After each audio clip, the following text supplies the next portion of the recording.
Você já assistiu o filme? Você já assistiu o desenho Pica-Pau? Com certeza já assistiu. Eu tenho certeza que um dos episódios que mais te chamou a atenção foi aquele episódio do espião espiado. O espião espiado. Aquele que tem um personagem que é o morcego, que lembra bastante o Batman. O desenho começa mostrando dois detetives sentados num escritório particular.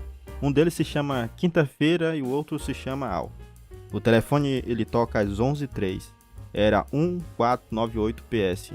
Uma fórmula ultra secreta havia sido roubada do laboratório de pesquisas. Pesquisando sobre os possíveis suspeitos, eles encontram o morcego, que havia atacado novamente. A cena corta para o morcego fugindo da polícia, com a fórmula em mãos, ele tentando ali escapar da polícia pelas ruas, né? E então ele esconde a fórmula dentro de uma casa que a janela estava aberta. E a janela estava aberta, né? No Brasil isso não acontece, né? Porque dormir de janela aberta é pedir para ser roubado, acordar e não ter nada dentro de casa. Mas o morcego mal sabia ele que aquela casa era a casa do Pica-Pau. E ele acaba de colocar a fórmula ao lado do tônico que o Pica-Pau toma todos os dias. A polícia já tendo passado pela rua, o morcego ele mete a mão pela janela para pegar a garrafa da fórmula, mas ele acaba pegando a garrafa do tônico que o Pica-Pau toma, ao invés da garrafa que ele havia colocado lá. No outro dia, o Pica-Pau acorda, verde, mal, cansado, indisponível, sem forças completamente. Ele vai e toma a fórmula pensando que estava tomando o tônico que ele toma todos os dias. Ele nota que ganha uma enorme força, uma enorme disposição. Sabendo disso, ele vai testar essas novas habilidades. Ele fica no meio da rua enquanto um carro passa e se parte em dois. Em mais uma tentativa de usar sua força, ele puxa um enorme cofre que um trator estava puxando para levar para o alto de um prédio. Mas enquanto ele está fazendo isso, as forças dele acabam. Assim ele retorna para casa em busca de tomar um pouco mais do seu tônico, que na verdade é a fórmula. Após ele tomar uma dose da fórmula, ele vê o noticiário na TV e que aquela garrafa que ele estava tomando, na verdade era a fórmula ultra secreta que havia sido roubada. Então o noticiário anuncia que a fórmula, quando encontrada, tem que ser entregue para o escritório lá, chamado BFI. Então o Pica-Pau ele vai em busca de entregar o BFI, só que quando ele sai dentro da casa dele, o morcego já havia deixado várias placas mostrando a direção do possível BFI, onde na verdade as placas iriam levá-lo para uma emboscada, onde o morcego poderia dar fim no Pica-Pau e ficar com a fórmula.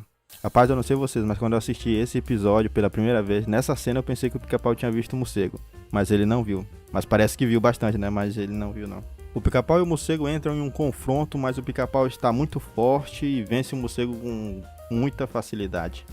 A cena corta para os dois detetives do começo. Eles dizem que estavam no encalço do morcego já, mas na verdade eles estavam sentados, assim como lá no começo do desenho. Eles dizem que estavam resolvendo um outro caso lá, mas parecia que não estavam fazendo nada, que nem agora. O Pica-Pau chega no escritório com o morcego preso dentro do baú, mas quando os detetives eles abrem o baú, só tinha um taco de beisebol e um tônico do Pica-Pau que ele tomava, né? Os detetives veem aquela cena e pensam que o Pica-Pau é apenas um maluco e eles até piscam ali um pro outro e pedem para o Pica-Pau demonstrar como ele havia capturado ali então o morcego. Nessa hora o Pica-Pau ele se arrebenta todo na parede. Assim os detetives eles concluem que o Pica-Pau era só um maluco mesmo. Aí o desenho acaba. A pergunta que fica é, afinal de contas, o que aconteceu mesmo? Essa história do morcego é real? Possivelmente sim, porque os detetives eles sabiam da história, né, e estavam atrás do morcego. Mas o Pica-Pau, essa luta que ele teve com o morcego, ela foi real? Porque quando o Pica-Pau chega no escritório do detetive, ele é chamado de guri, ou seja, alguém totalmente incapaz de enfrentar alguém. Ou seja, o Pica-Pau era só um menino, um indefeso, né? Então tem a possibilidade do Pica-Pau não ter feito nada e todo esse episódio ser um fruto da imaginação dele. Porque desde o início já mostra o Pica-Pau como alguém doente e totalmente incapaz de fazer alguma coisa, a não ser por uso do tônico dele, né? Esse episódio ele me lembra o filme A Ilha do Medo, onde o personagem cria uma realidade na sua cabeça, onde ele é uma pessoa importante e tal, mas na verdade ele era todo ferrado. Talvez o Pica-Pau nesse episódio seja a mesma coisa, né? Somente alguém criando um mundo em sua mente, pois o único lugar onde ele possa ser alguém, o único lugar onde ele possa ser o herói que deseja ser, é na imaginação dele, mesmo que tudo isso seja falso.